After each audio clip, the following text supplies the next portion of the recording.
जय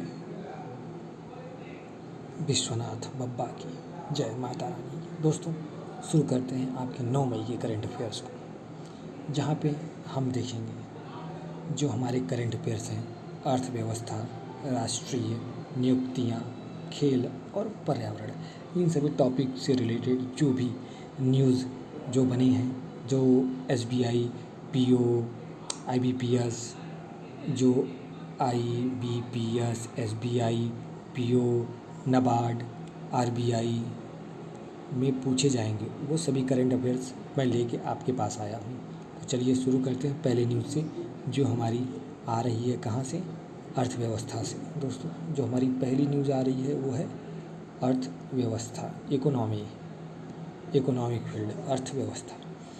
भारत का GST राजस्व अप्रैल में रिकॉर्ड स्तर पे पहुंच चुका है। दोस्तों, भारत का GST राजस्व अप्रैल में रिकॉर्ड स्तर पे, इसमें 2.43 लाख करोड़ का मुनाफा हुआ है, जो पिछले बार की तुलना में 8.7% की सालाना वृद्धि दर्ज की गई है। 2017 में 101 संविधान संशोधन के माध्यम से GST को पेश किया गया था। दोस्तों, याद रखिएगा, 2017 में 101वें संविधान संशोधन के माध्यम से GST को पेश किया था। GST मॉडल इतना अच्छा हुआ कि ये हर साल अपने रिकॉर्ड स्तर पे सक्सेस होती जा रही है और सरकार मैक्सिमम GST कलेक्ट कर पा रही है। दोस्तों, जो GST का टैक्स में सुधार स्लैब है, टैक्स स्लैब 5%, 18%, 40% तक सरल बनाना है, जो GST का कलेक्शन है इस बार हुआ है दोस्तों, वो है 2.43 लाख करोड़, जो पिछली बार से 8.7% की बढ़ोतरी दर्ज की गई है, 8.7% की। ये जो आपका जो 22 सितंबर 2025 तक की टाइमिंग से लिया गया है। दोस्तों, याद रखिएगा, जो टैक्स में स्लैब सुधार वो है 5%, 18% और 40% तक सरल बनाने के लिए किया गया है। पहला नंबर याद रखिए क्या, इस बार 2.43 लाख करोड़ का GST कलेक्शन हुआ है, जो पिछली बार से 8.7% ज़्यादा है। GST कब आया? 2017 में 101वें संविधान संशोधन के माध्यम से इसे पेश किया गया था। ये जो पिछली बार जो जमा हुई थी वो हुई थी 2.23 करोड़, इस बार 2.43 लाख करोड़ रुपए है। तो इसे याद रखिएगा। दोस्तों, चलते हैं अपने नए न्यूज़ पे। जो हमारा नया न्यूज़ क्या है, अंतर्राष्ट्रीय इकोनॉमिक्स से रिलेटेड है। तो दोस्तों, जो हमारा अंतर्राष्ट्रीय इकोनॉमिक्स से रिलेटेड न्यूज़ है उसको हम देखते हैं कि ADB की critical mineral financing facility, ADB कौन क्या है? Asian development bank. ADB को हम क्या कहते हैं? एशियन डेवलपमेंट बैंक, जो जिसका मुख्यालय मनीला में है। दोस्तों, जिसका मुख्यालय मनीला में है, फिलीपींस में है, जिसके सदस्य 69 हैं और अध्यक्ष इस समय मसातो कांडा जी हैं। आप ये देख सकते हैं दोस्तों कि जो ADB की स्थापना हुई थी सन 1996 में हुई थी। मुख्यालय मनीला फिलीपींस में है, सदस्य 69 सदस्य हैं, अध्यक्ष मसातो कांडा जी। ये ADB क्यों न्यूज़ में है? क्योंकि जो हमारा ADB है, जो एशियन डेवलपमेंट बैंक है, समरकंद में जो उज्बेकिस्तान में आता, 49वीं वार्षिक बैठक में महत्वपूर्ण खनिजों की पूर्ति श्रृंखला को मजबूत करने के लिए नई साझेदारी सुविधा शुरू की हुई है। दोस्तों, याद रखिएगा कि खनिजों की आपूर्ति श्रृंखला को मजबूत करने के लिए नई साझेदारी सुविधा शुरू की गई है ADB की तरफ, जो एशियन डेवलपमेंट बैंक है उसके तरफ से। ये याद रखिएगा। इसके दो मुख्य जो इस बार इस 59वीं बैठक में हुआ, पहला है ग्रांड विंडो, उत्प्रेरक वित्त विंडो। जो ग्रांड विंडो है वो है व्यवहार्यता अध्यक्ष और प्रारंभिक परियोजना कार्य के लिए जापान सरकार और UK सरकार के द्वारा 1.6 मिलियन जो फाइनेंशियल एड दी जाएगी, ये याद रखिएगा। और उत्प्रेरक वित्त विंडो सह वित्त पोषण और जोखिम साझाकरण के लिए कोरिया, एक्सिम बैंक और केश्योर प्रत्येक $500 मिलियन पहले भागीदारी करेंगे, ये याद रखिएगा। हम चलते हैं अपने नए न्यूज़ की तरफ से। दोस्तों, जो आ रही है बैंकिंग और कॉरपोरेट सेक्टर की तरफ से जो न्यूज़ आई है कि जियो पेमेंट बैंक ने ईजी पे के साथ साझेदारी की है। इसका मुख्य उद्देश्य है ग्रामीण, शहरी, अर्ध शहरी को, जो भारत में ग्रामीण और अर्ध शहरी हैं, उनके अंतिम इंच, जो वो एक पर्टिकुलर एरिया जहाँ तक डिजिटल कनेक्शन, डिजिटल पेमेंट नहीं पहुँच पाया, वहाँ तक पहुँचाने का लक्ष्य रखा गया है। इसमें कि उद्देश्य है कि ग्रामीण और अर्ध शहरी बैंक भारत में अंतिम मील तक डिजिटल बैंकिंग सेवाओं को मजबूत करना। भूमिका क्या है? ईजी पे अब एक बिजनेस करेस्पॉन्डेंस के रूप में कार्य करेगा, जो एक जियो पे के साथ मिलके वो डिजिटल पेमेंट का आसानी से हर इंडिया के अर्ध शहरी क्षेत्रों तक इसका प्रसार करेगा डिजिटल पेमेंट का। अब ये जानना बेहद ज़रूरी है कि जियो डिजिटल पेमेंट बैंक, जिसे हम जियो डिजिटल पेमेंट बैंक कहते हैं, कि इसकी स्थापना कब हुई थी? 2018 में जियो पेमेंट बैंक की स्थापना हुई थी। याद रखिएगा दोस्तों, इसकी मुख्यालय नवी मुंबई में है। एमडी और सीईओ विनोद ईश्वरन जी हैं। एमडी और सीईओ विनोद ईश्वरन जी हैं। और ये देख सकते हैं दोस्तों, ये प्यारे से जो नक्शे में ये हमारा प्यारा भारत है, जो कितना सुंदर लग रहा है। इसी प्यारे भारत के क्षेत्र के हर एक कोने में डिजिटल पेमेंट से जोड़ने के लिए ईजीपे के साथ जियो पेमेंट बैंक ने साझेदारी की है। जो रणनीति है, स्थानीय मर्चेंट आउटलेट्स के माध्यम से बुनियादी बैंकिंग सेवाओं तक पहुंचने का विस्तार करना, ये मुख्य उद्देश्य है। याद रखिएगा दोस्तों, ये जो उद्देश्य है ये है कि रणनीति जो स्थानीय मर्चेंट, जो वहाँ के लोकल वेंडर्स हैं, उनके तक डिजिटल पेमेंट को पहुँचाना आसान करना, ये मेन उद्देश्य है जियो पेमेंट बैंक और ईजी पे के मुख्य बॉन्ड का। तो चलते हम अपने नए न्यूज़ की तरफ। जो हमारा नया न्यूज़ आ रहा है और स्थिर सामान्य ज्ञान जो आरआरबीज़ के लिए जो सरकार ने प्लान लेके आई हुई है, उसके लिए हम लोग दोस्तों याद होगा पिछली दिन ही हमने वाइब्रेंट प्लान 2.0 को पढ़ा था, जो आरआरबी की सुपरविजन के लिए लाया गया था। अब आज फिर ये न्यूज़ में है। क्योंकि जान लीजिए कि आरआरबी की जो पहली स्थापना हुई थी 2 अक्टूबर सन 1975 में स्थापना वर्ष था आरआरबी की जो स्थापना वर्ष है वो दोस्तों है 2 अक्टूबर 1975 वर्ष।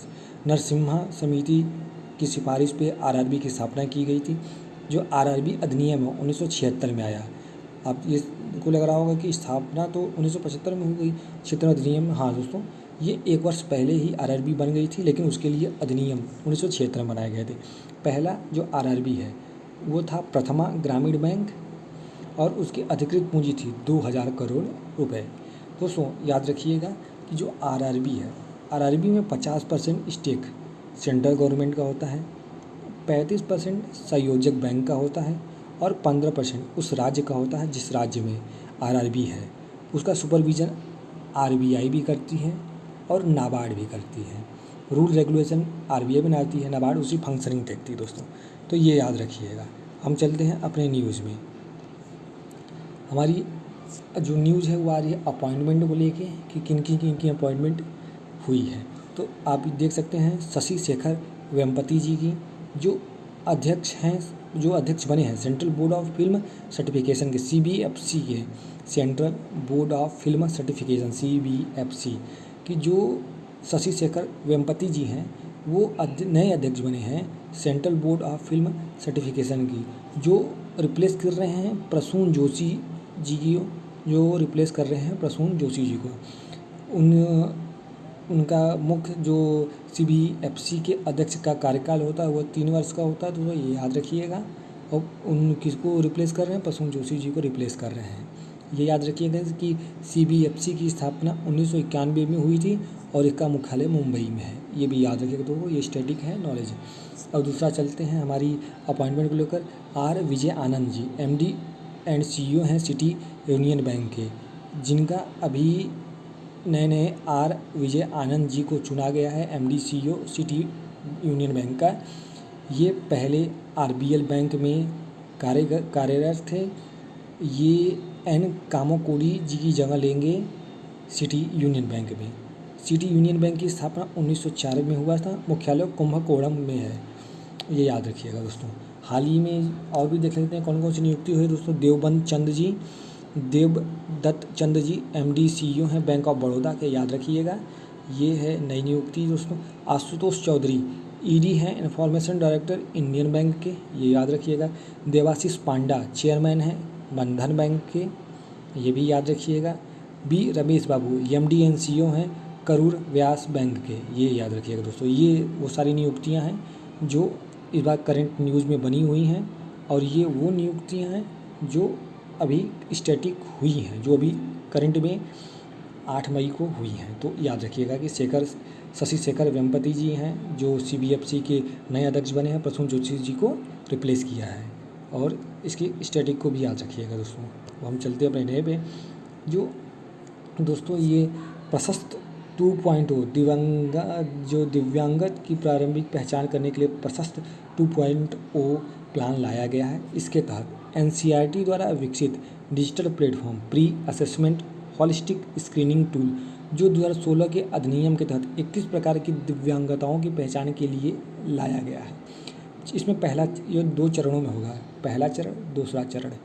पहला चरण होगा कि मुख्य धारा के शिक्षक जो बच्चों को पढ़ा रहे हैं वो अवलोकन करके ऑब्जेक्टिव टाइप स्क्रीनिंग करेंगे, और वो उनको जैसा लगेगा वो फिर स्कूल के विशेष जो शिक्षक होंगे, जिसे ये मतलब कि इस प्लेटफॉर्म से जुड़ा गया होगा या NCERT की तरह अपॉइंटमेंट किया गया होगा उनकी काउंसलिंग करने के लिए, तो दूसरे चरण में जो विशेष टीचर होंगे वो उस बच्चे की काउंसलिंग करेंगे, स्क्रीनिंग करेंगे कि जो पहले चरण में टीचर ने कहा है क्या वो बात पुष्टि करती है ये नहीं। उसके बाद समग्र शिक्षा कार्यक्रम के तहत दिव्यांगता को प्रमाण पत्र जारी करना आसान हो जाएगा, और सहायता प्रदान करना बच्चों को और आसान हो जाएगा, जिससे कि स्कूल में ही बच्चों की जब बच्चे एडमिशन उसी में वो दिव्यांग है कि नहीं ये आसानी से आइडेंटिफाई कर सकेगी। ये CBSE का गोल है, इसलिए उसने प्रशस्त 2.0 ये अपना एक प्लान लेके आई हुई है। तो चलते हैं, इसे याद रखिएगा दोस्तों, क्योंकि ये एजुकेशन संबंधित है, इसलिए याद रखिएगा। अब चलते हैं राष्ट्रीय विकास और वैश्विक जो हमारा है बुनियादी ढांचा, इंफ्रास्ट्रक्चर और इनोवेशन को लेके दोस्तों। जो साउथ कोस्ट रेलवे है, नया साउथ कोस्ट रेलवे जोन बनने का नई अनाउंसमेंट हुई है। केंद्र सरकार ने विशाखापट्टनम में मुख्यालय के साथ नए जोन को अधिसूचित किया है। साथ ही 1 जून 2026 में ईस्ट कोस्ट रेलवे के तहत नए रायगढ़ मंडल के गठन को मंजूरी दी है दोस्तों। तैयार रहिए नए साउथ कोस्ट रेलवे जोन के लिए जो बनेगा। एंड दूसरा जो न्यूज़ है हमारे इनोवेशन को लेके, IIT मद्रास ने कैलिफोर्निया में अपना केंद्र खोला है। IIT Madras global research foundation ने मेल्को पार्क कैलिफोर्निया में डीप टेक स्टार्टअप्स के लिए पहला US में केंद्र लॉन्च किया है दोस्तों, ये याद रखिएगा। टोटल जो निवेश किया गया है $7.5 मिलियन का कुल निवेश है। भविष्य में US के पूर्वी तट में भी केंद्र खोलने की योजना बनाई जा रही है, इस बात को याद रखिएगा। चलते हैं हम अपने नए प्लान पे। जो हमारा नया प्लान है राजस्थान रॉयल्स का $1.65 बिलियन में अधिग्रहण। दोस्तों आप देख सकते हैं कि इस डील के तहत राजस्थान रॉयल और उसकी जुड़ी हुई टीमें पाल्स रॉयल्स और बायोगॉट रॉयल्स जो हैं दोस्तों, इसकी जो इस डील के तहत राजस्थान रॉयल्स और उसकी जुड़ी टीमों का जो इंटरप्राइजेज वैल्यू लगभग $1.65 बिलियन आका गया है जब से ये राजस्थान रॉयल्स का अधिग्रहण करने का मामला सामने आया है, जिसमें हम जानते हैं कि 18% आदर पूनावाला मनोज बादले सहित के पास है, 70% मौजूदा निवेश मनोज बदाले सहित हैं एंड 75% लक्ष्मी एंड मित्तल परिवार के पास है। पहले याद रखिएगा दोस्तों, पहले अमेरिकी निवेशक कल सोमानी के नेतृत्व में वाला समूह 15,000 करोड़ में टीम खरीदने के लिए दौड़ में आ गया था, लेकिन डील रद्द हो गई। रीज़न नहीं पता, लेकिन याद रखिएगा कि ये हुआ था दोस्तों। हमारे ये स्पोर्ट्स का है। अब आगे हम चलते हैं अपने अगले न्यूज़ में। पहला अंतर्राष्ट्रीय बिग कैट अलायंस इब्का शिखर सम्मेलन कहाँ हुआ दोस्तों? इंडिया में। इंडिया के कहाँ? दिल्ली में हुआ। इसका गठन किसने किया था? इंडिया ने किया था। याद रखिएगा। इसका पहला संस्करण स्थायी दिल्ली भारत, थीम थी save big cats big humanity at shared ecosystem. नई दिल्ली में हमारा बिग कैट अलायंस के अंदर क्या आता है, बाघ, शेर, प्यूमा, जगुआर, चीता, हिम तेंदुआ, तेंदुआ, बाघ, ये याद रखिएगा दोस्तों, ये सभी कैट फैमिली के अंतर्गत आते हैं। प्रधानमंत्री मोदी के नेतृत्व में 2023 में इसे लॉन्च किया गया था। 28 अप्रैल 2026 तक 24 देश इसके सदस्य हो चुके हैं। कजाकिस्तान, नामीबिया, थाईलैंड के पास ऑब्जर्वर का दर्जा है, याद रखिएगा दोस्तों। 2023 में मोदी जी ने इसे लॉन्च किया था। 28 अप्रैल 2026 तक 24 सदस्य इसके मेंबर बन चुके हैं। कजाकिस्तान, नामीबिया, थाईलैंड के पास ऑब्जर्वर का दर्जा है। इप्का आइलैंड पूरे जो वर्ल्ड में है, जो कैट फैमिली से रिलेटेड जो भी जीव हैं उनकी सुरक्षा के लिए ये अलायंस बनाया गया था। इसका नेतृत्व तो भारत करता है। इसकी बैठक नई दिल्ली में होती है। तो दोस्तों अब चलते हैं BWF Thomas hob cup final 2026 में जो हार्सेंस डेनमार्क में हुआ था। हार्सेंस डेनमार्क में उसमें कौन सा कप पुरुष में महिला में जीता। दोस्तों पहला है थॉमस कप जो पुरुषों की विश्व टीम चैंपियनशिप में होता है। संस्करण था 34वां। स्वर्ण पदक जीता किसने, चीन ने। फ्रांस को किससे हराया, 3-1 से हराया। 13वां कुल खिताब रजत जीता फ्रांस ने। कांस्य पदक जीता डेनमार्क और भारत ने। अब उबर कप होता है महिलाओं की श्रेणी में विश्व टीम चैंपियनशिप। कौन सा संस्करण था, 31वां। स्वर्ण दक्षिण कोरिया पदक जीती, चीन को 3-1 से हराया और तीसरा खिताब जीता। रजत किसने जीता, चीन ने जीता। कांस्य जापान और इंडोनेशिया ने जीता। ये याद रखिएगा दोस्तों। अब हम चलते हैं अपने नए न्यूज़ पे जो हमें बताती है कि महत्वपूर्ण तिथियाँ कौन कौन सी है। जो 3 मई, 4 मई, 5 मई विश्व प्रेस स्वतंत्रता दिवस। आप जानते हैं कि भारत में प्रेस की स्वतंत्रता का रैंक कौन सा है, तो आपको याद होना चाहिए कि 151 है, जो पिछली बार से घट गई है 6 अंक से, ये याद रखिएगा। और विश्व हास्य वर्ल्ड पीस थॉट लॉफ्टर विश्व हास्य दिवस था।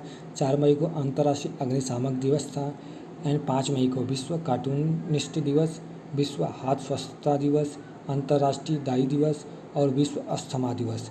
और दोस्तों साथ साथ आज 8 मई है जिस दिन हम क्या मनाते हैं, mother day, MOTHER mother day, 8 मई को याद रखिएगा, ये भी इम्पॉर्टेंट है मदर डे वाला। तो दोस्तों अब हम चलते हैं अपने अलग न्यूज़ पे। हमारी जो न्यूज़ है आ रही है भारत की रक्षा सार्वजनिक क्षेत्र की जो कंपनियां हैं DPUs हैं, उसे याद रखिएगा कि अनुसंधान और जो रिसर्च में है DRDO है, भारत इलेक्ट्रॉनिक लिमिटेड है, भारत अर्थ मूव्स लिमिटेड है, ये मिश्रा धातु निगम लिमिटेड, ये सारी वो कंपनियां हैं जो भारत के क्षेत्र में जो सार्वजनिक क्षेत्र में काम करते हैं। ये दोस्तों याद रखिएगा, हम इसे आपको याद रखना चाहिए क्योंकि ये इम्पोर्टेंट पूछे जाते हैं सारी कंपनी। और हम चलते हैं अपने नए न्यूज़ के पास। जो सबसे इम्पॉर्टेंट था हाईलाइटेड टॉप पॉइंट थे जो दोस्तों, ये हाई यील्ड रिकॉर्ड मैट्रिक्स जो टॉप 5 पॉइंट थे कि प्रशस्त 2.0 क्यों लॉन्च किए गए NCERT में 21 दिव्यांगतों की पहचान के लिए। थॉमस कप 2026 मेंस में चीन जीता, किसे हराया, फ्रांस को हराया। किससे हराया, 3-1 से हराया। फ्रांस रजत जीता, भारत कांस्य जीता। 51% RRB की ओनरशिप केंद्र सरकार के पास ही रहेगी, ये याद रखिएगा क्योंकि पिछली बार आपने एक रिपोर्ट पढ़ी होगी फरवरी में कि फाइनेंस मिनिस्टर चाहती हैं कि टोटल राज्य सरकार, केंद्र सरकार और स्पॉन्सर बैंक तीनों का मिला के जो ओनरशिप होनी चाहिए वो 51% होनी चाहिए, लेकिन यहाँ पे 51% ही केंद्र सरकार का रखा गया, ये याद रखिएगा। R विजय आनंद जी को MD CEO बनाया गया है सिटी यूनियन बैंक का, अजय आनंद जी को। और GST जो सितंबर 2025 तक का कलेक्शन है वो 5%, 8%, 40% टैक्स स्लैब में वो पिछली बार से 8% की वृद्धि देखी गई है, ये याद रखिएगा दोस्तों। दोस्तों ये एक लाइन जो सबसे याद रखना है, दैनिक ब्रीफिंग जो हमारी थी न्यूज़ को हमने दे दी है, रिवीजन ही सफलता की कुंजी है, ये याद रखिए दोस्तों। मैंने जो न्यूज़ पढ़ाया, मैं मानता हूँ कि मैं सही से भी फ़िलहाल यूट्यूब पे पढ़ा नहीं पा रहा हूँ, लेकिन दोस्तों अगर आपको कैसा लगा ये मुझे कमेंट करके बताएंगे, और क्या गलत है मैं उसे सही कर पाऊँगा। और दोस्तों आपकी एक मदद चाहिए कि अगर आप इस चैनल को सब्सक्राइब करेंगे तो मुझे समझ में आएगा कि मेरे में क्या कमियां हैं, वो आप मुझे पॉइंट करके कमेंट करके बता सकते हैं। इसलिए मेरे चैनल को आप जो मेरा ये चैनल है जिसमें मैं जो सीखा हूँ उसको सिखाने के लिए आता हूँ, तो उस चैनल को आप सब्सक्राइब कर लीजिए, जिससे कि हमारी और आपकी दोस्ती अच्छी बनी रहे और हमारी वीडियो आप तक पहुँचती रहे। अच्छा लगे ख़राब लगे लाइक या डिसलाइक कीजिए जो आपको अच्छा लगे, लेकिन चैनल को सब्सक्राइब ज़रूर कीजिए, क्योंकि डिसलाइक करने के लिए भी ज़रूरी है। सब्सक्राइब कीजिए आप हमारे चैनल को और कमेंट करके ज़रूर बताइए कि वीडियो कैसा लगा। आज के लिए धन्यवाद। मिलते हैं कल नए करंट अफेयर्स के कुछ नए पॉइंट को लेकर। तो जय महाकाल, जय माता।